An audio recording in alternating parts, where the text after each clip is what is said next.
Hello everyone. तो आज बात करने वाले हैं खेसारी लाल यादव जी और अक्षय गुप्ता का एक बहुत ही बेहतरीन बोलबम सॉन्ग के बारे में, जिसका पोस्टर आ चुका है और फुल वीडियो सॉन्ग का रिलीज डेट भी आ चुका है। और इस गाने को लिखे हैं कृष्णा बेदर्दी जी और इसमें म्यूजिक दिए हैं आर्या शर्मा जी। और इस गाने को गाए हैं खेसारी लाल यादव जी, जो कि आपको स्क्रीन के ऊपर दिखाई दे रहा है। जिस सॉन्ग का टाइटल रखा गया चढ़ाई बेल पाता, जिसका टाइटल है चढ़ाई बेल पाता। और वीडियो में खेसारी लाल यादव जी और अक्षय गुप्ता जी, फिट में रक्षा गुप्ता जी।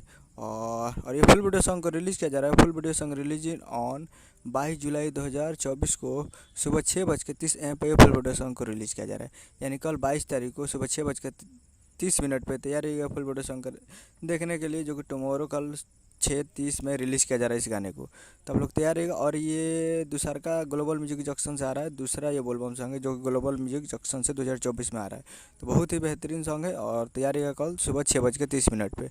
यही अपडेट था। उम्मीद करूँगा वीडियो चला चैनल को सब्सक्राइब करके बेल आइकन बजता कैसे कैसे लाल यादव जी का लेटेस्ट सुनाते रहे। वीडियो अच्छा लगा वीडियो को लाइक कीजिए, चैनल को सब्सक्राइब कीजिए। मिलते हैं अगले वीडियो में, तब तक के लिए जय हिंद, जय भोजपुरी।